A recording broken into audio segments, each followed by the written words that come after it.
Luvelle, why don't you tell us what led you to write Culture of Love? Give us the backstory about the Yeah. book. Well, thank you for this opportunity, Doug. You know, this was, we have an amazing story here in my community, Ithaca, New York. And this story needed to be told.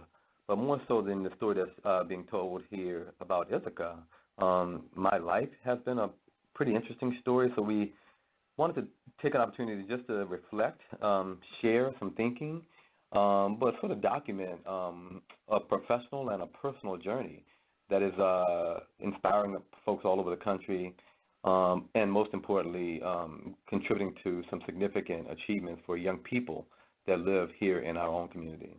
Well, let's turn to the book and tell us in Mhm. greater detail what the book's about. What's the content of the Sure. book? Well, I use stories and anecdotes to lay out a process for continuous improvement and an approach to cultivating a culture of love in any organization. So yes, we talk a lot about nonprofits and schools, but it can be used anywhere in the business sector, in a company, you name it. And, you know, we describe a process that includes self-reflection, a constructive conflict, and then the policy shifts and regulation shifts, procedural shifts that need to take place in order to cultivate the kind of culture that we aspire to. You know, when we talk about self-reflection, we break down key principles of love. Those principles include selflessness, caring, trust, patience, honesty, forgiveness, commitment. And we talk about those principles, those verbs per se, as if they're verbs and action steps, not nouns or the emotional sense of love. We really talk about a loving approach, which is an action-oriented approach to what we do each and every day. So the book describes the process to self-reflect on where individuals are with those principles, and then it outlines an approach to engaging in courageous conversations and how we must be in constructive conflict in order to change culture. And then finally, we talk about policy shifts, and only after self-reflection and courageous conversations and conflict can one get to, or an organization get to, the kind of policy shifts that are going to be needed to make our organizations more loving and less oppressive. And we really break down oppression in this book and talk about how school districts and other organizations have been institutionally and historically oppressive, and how this approach to love will combat that and, quite frankly, reverse many of those long-standing issues. Well, it sounds fascinating, and if I understand you correctly, not only does the book describe the principles involved in what you call a culture of love, but also in a sense it's a how-to manual that superintendents and other nonprofit and for-profit CEOs can use in actually implementing this kind of culture. Is that right? Yes, that's correct. And we use the word leaders a lot in the book, and I speak to how leadership and leaders aren't predicated on a job title, age, or anything else. We all have the ability to lead, and in the book we inspire folks to lead from wherever they are. And if self-reflecting on these key principles of love, one can be a leader. And if engaging in the kind of conversations that we frame in this book, you are leading people to the kind of significant shifts that we're all aspiring to. Now, I'm assuming in terms of implementation, you're not just talking about large organizations like a school district. You could actually apply the principles in a family, couldn't you? Or even in a Yeah, that's correct. department or a unit of a large organization? That is correct. You know, and that's been one of the things we've heard from folks already. I mean, the book's been out a few weeks now, and many folks are writing to me to share how it's impacting their personal lives in their homes, in their churches, in their small organizations. While, you know, initially the target audience was school administrators and teachers and educators in large organizations. What I'm hearing already is folks speaking to how it's impacting their personal lives and more specifically their homes. So yes, you're correct. Great. Now, I haven't read the book yet, though I intend to very, Yeah. very soon. But when I do read it, and when others, and I'm sure there'll be thousands who read it, what are the key lessons you want us to take away from the book? What will it arm us with in terms of practical lessons? The power of self-reflection. Writing this book was an exercise in self-reflection for me. And what I'm hearing from folks already, and what I'm hoping this book will inspire, is folks to stop and very specifically, and this is where it gets uncomfortable, reflect on how we've all been complicit in the perpetuation of oppression. We take on some pretty tough topics and uncomfortable topics in this book, racism, classism, sexism, ableism. So self-reflecting on how our organizations, particularly school districts, have perpetuated that type of oppression for decades and how we've all been complicit in it. You know, the section on policies, when we look at our policies from a loving perspective and lens and in a culturally responsive and inclusive lens, the words that speak to oppression jump off the page. So this book, I'm hoping, will inspire folks more than anything else just to reflect on how they've been complicit in these oppressive organizations that we've all been leading in. And then, you know, if reading it a second and third time, folks get to how to engage in the conversations where we are calling one another in versus calling one another out, how we engage in conflict that's cooperative instead of competitive, will be important. Because, you know, while we all see these issues, have recognized that our organizations have been oppressive for many, many years, it's tough to engage in that kind of conversation. It's even tougher to lead that conversation. This book, I'm sure, gives some examples and some lessons on how to do that. And then finally, I do hope that policy changes in individual school districts and at the state and national levels as well. If reading this book will inspire that, I think we've done what we've intended to do. Well, it sounds like a very, very important addition to the literature of organizational development and cultural development. Let's turn to a somewhat more personal side of this. Yeah. I can't recall. Have you written other books? I co-authored a book a few years ago, 100 Tweets for Educators. So a very different type of writing, a different type of book. But yeah, this is my first book of this type. This is your first solo production of this type. So tell me about the experience. What was it like writing the book? What did you find most challenging about it, and what did you find most satisfying? Yeah, Doug, it was challenging. So again, even more respect to you as you've written so many books. But what I found in writing this, it was a different type of writing. You know, I blog, I tweet, I'm active on social media, I write letters to our community often. But writing in this way, writing in a book in this way, it's a different type of writing, and that pushed me to learn and to think and reflect and be different. And it also pushed me to be humble in a different way. We've cultivated a culture of love here, and it's always been about we and us and what we've done together.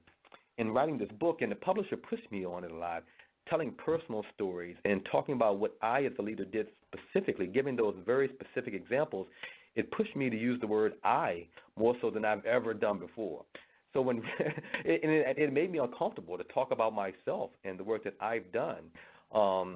So that was a challenge for me. I haven't written like that ever, to write about very specific things that I've done. It's almost like interviewing. If you haven't practiced interviewing and talking and selling yourself to someone, you'll struggle to write a book of this type where you're capturing what's happened in your life and in your leadership. So those were challenges for me, but it was very rewarding as well. I've written in a journal every day of my career. I think it's very important for folks to self-reflect. This book gave me an opportunity to self-reflect on another level, and quite frankly, it affirmed all that writing I've done over the years. I was able to go back into journal entries from 10, 12 years ago, from the first day on my job here in Ithaca. And having those examples that I would have probably forgotten about had I not journaled at the time or reflected at the time, was affirming for me, and it actually pushed my thinking again to reflect on how much I've grown personally and how much our organization has grown as well. So I would encourage everyone to write a book of this type about their experiences, particularly if you've been in the place as long as I have and have seen the kind of transformations that I've been able to experience here in my current organization in Ithaca. Now, I didn't warn you about this question, but I'm going to throw it in anyway. But what are the 2 or 3 most important things you learned about yourself in the process of writing this book? Yes. Thank you for that question. Again, pushing me to reflect. I learned that I struggle, and we break down those principles again, those loving principles, those loving verbs. And one of those verbs I recognize that I'm struggling with every day, and I need to be better about.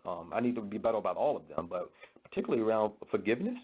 When writing this book, I thought about all the grudges I have held over the years. And it's tough to say that as a leader of an organization, one that's cultivating a culture of love, to say that, I struggle with forgiveness. I think that's why I've always been in such a great mood, because I failed to have that hard conversation with a person or persons around something that I felt like I was wronged with. So, as I was writing this book, I was going back to some tough situations, and I recognized that I hadn't forgiven, or I was holding on to a grudge, or I was holding on to an issue for years. So I've sort of rectified some of those things as I've finished this book. So I learned a lot about myself and some of the verbs and some of the principles I need to work more on. Also learned some things about myself that the work, I think I knew this, but it was affirmed by going through this process, the work and the young people that I'm serving here in my community is so much bigger than my own personal ego. I'm so in love with the young people I serve and so in love with my community.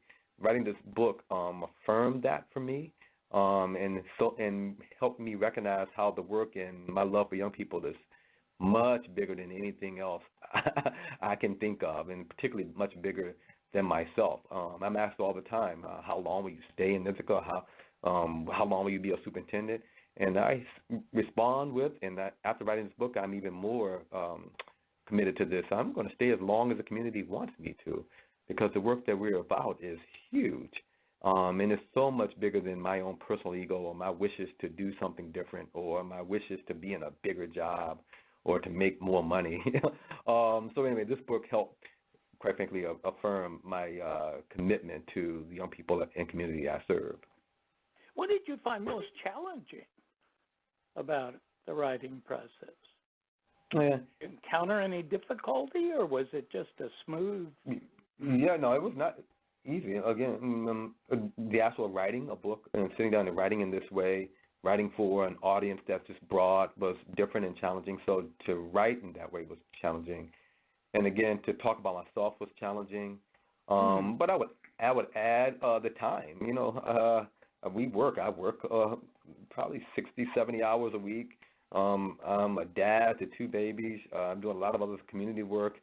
So to find the time to write was difficult. So I didn't get much sleep. It was a good thing that it was a long winter here in Ithaca, and I didn't get outside. And you do have long winters in Ithaca. Yeah, we do, New man. York. So I will tell you what, I was stuck in the house a lot of weekends. So I mean, I committed to writing from about 10 p.m. to 1 a.m. every day, and then on most weekends I spent 6 or 7 hours writing. So significant time. It took a while. This is about a year-long process, and it was a commitment to writing and telling the story in this way, and that alone is a challenge. Well, you can be thankful you weren't here with me in Tampa Bay, Florida. Oh boy, yeah, I would not be on this call right now talking about a book that I completed. I'm gonna tell you that. Well, let's say I'm an aspiring author, and I come to you and ask you for some tips on writing a really good book. Yeah. What would those tips be? What are the 3 or 4 things you'd tell me that would make for a successful book? Use your network and folks to help you. I can't tell you how many times I shared my writing in this chapter with colleagues. I think we as leaders, oftentimes our egos get in the way and we feel like our writing is outstanding and we shouldn't, we don't need to share it with other folks. Every time I shared a paragraph, a chapter, the book with a colleague to take a look at, they found errors. They found grammatical errors, typos, things that weren't clear. And that's humbling as folks who think they're pretty good writers, and I think I'm a pretty good writer. So share it with colleagues often. Another tip would be patient. It's going to take much longer than you anticipated. It's almost like putting in a pool or building a house. Whatever time you think it's going to take, it's going to take much, much longer to do this process. So I would caution one to be patient, and three, I would at some point you got to finish. I found, I'm already thinking about the next book and want to write another one because I had to finally say I'm done. Stop writing because us leaders like us who are continuously trying to improve, you can look at this book and always see something that you want to add or make Right. different or better. So I had to finally say stop. So while it took a long time, at some point you're going to have to be able to say or have a good friend and a trusted colleague say to you, stop. So Well, those you would be can three always things. do a second edition. You can always do a second edition. And, it took someone to tell me that near the end because they were like, okay, you need to finish and get this thing out. And I was ready to add more and more and more. And, someone needs to tell you to stop. So this book sounds like a must-read. I'm sure it is. And I assume it's available on Amazon, right?